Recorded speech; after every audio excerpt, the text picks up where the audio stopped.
The most disturbing twist being involved with a narcissist comes from within the cruel irony of having spent months, years, decades even, clinging on for dear life to even the tiniest sliver of hope this stranger, the narcissist, has grown to become, will somehow, some way, return back to the person that you met at the beginning. To find out in the end that the person you fought so hard to get back never even exists. And all this time that you spent trying to grab hold of a ghost, this ghost was systemically and strategically draining the life from your being, turning the person that you once were into a ghost by outdoing Mr. Clean, magic erasing the very essence of the person that at one point you used to refer to as me. And you see, this is the part that most people don't get and constantly is getting overlooked, that the hardest part about both enduring and trying to recover from this abuse doesn't really stem from the fact that these demonic meat sacks are anything but warm and fuzzy or pleasant to deal with. And that the main reason people get stuck becoming paralyzed by the consumption of thoughts isn't stemming from trauma bonding,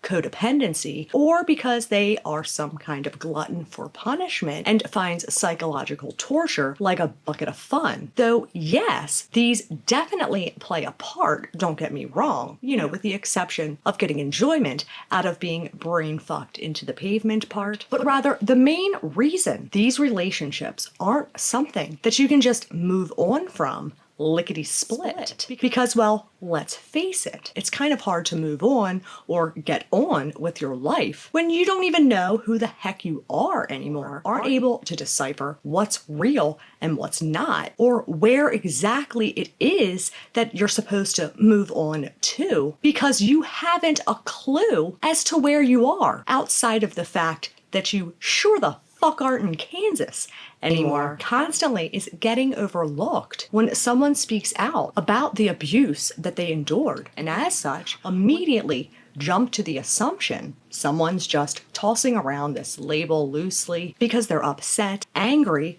or butthurt over somebody breaking their heart. And unfortunately then tends to lead to victim blaming in some form or fashion, such as saying that only people who call someone a narcissist are a narcissist themselves, without even taking into account that that very comment, whether being indirect or beating around the bush, still implies the same thing. It's essentially only calling themselves the narcissist, or they shame and put them down because, after all, these individuals have a personality disorder. When in all reality, by the time that one finally begins to realize what the hell is even going on, finds the courage to speak out about it the best they can, because it truly is a son of a bitch for anyone to get their head wrapped around, let alone then try to explain to someone else. But nonetheless, when they do, it's not about the narcissist per se, nor is it really even a matter being bitter over the fundamental betrayal of it all. It's about getting out what they have been suffering in silence for so long. It's a way to begin trying to get back their voice, their independence, express their feelings, and rebuild the life that the narcissist deliberately tried to destroy by sucking the life from them, just so that the narcissist themselves could remain carrying on, living in their delusional world of make-believe that doesn't leave you angry or hurt over the loss of another, but leaves one soul shattered over the loss of oneself, and is literally like being murdered, except you have a heartbeat and are still breathing, left to question your sanity, trapped in a never-ending cycle of emotional turmoil from the mental prison that they put you in, rather than a coffin, which is what makes it truly unlike most situations, interactions,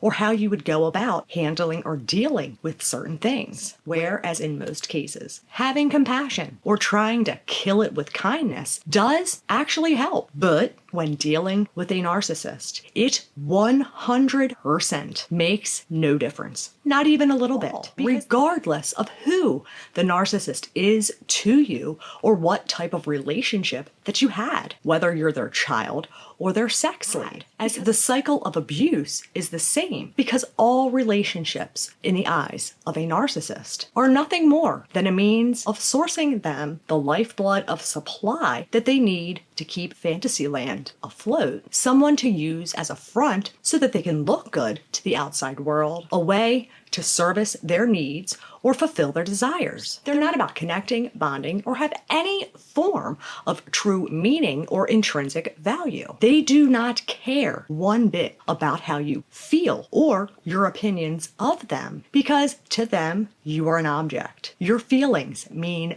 diddly. Which lastly, and I'll be blunt, because sugarcoating these individuals or anything that they do helps no one. And in fact, only makes it worse. So here's the deal. Though two wrongs do not equal a right, no matter how you slice it. But when someone has endured this insidious abuse, and when they say how they really feel about it, or openly discuss what they went through, even if they choose to not bite their tongue, it is not necessarily being done trying to get back at them, or even really trying to expose the narcissist that they dealt with personally, nor is it because they don't want to have any compassion for someone with a disorder. Rather, for the first time in who knows how long, they aren't trying to defend, make excuses for, or cover up the narcissist's atrocious behaviors. And that, quite frankly, having gone that route with compassion so many times before, that now they are completely tapped out in their department of compassion for them. It's about trying to heal, trying to get the weight of these dead horses off of their back and into the ground, and is no different than, say, when someone jumps off the couch and rams their shin into the coffee table, then proceeds with profusely rubbing the injured area while they repeatedly scream profanities. As repeating profanities and physical touch by rubbing the injury are both ways to reduce pain, to which is the exact same thing that survivors are doing, as our brain does not experience emotional pain any differently than it does physical pain. And one of the best ways to both reduce the pain as well as rebuild their confidence, their autonomy, and their identity is to talk about it and to reconnect with who they are. And so disheartening, not to mention scary, that they are getting put down or deterred to talk openly about the truth, regardless of the fact that it's not going to make the narcissist better by exposing them. It's in the sense that they're going to have some kind of come to Jesus transformation, because it's not a matter of narcissist not knowing what they do. They know what they're doing is wrong, or they wouldn't have these facades or lie like it's their job and only behave poorly behind closed doors. They know.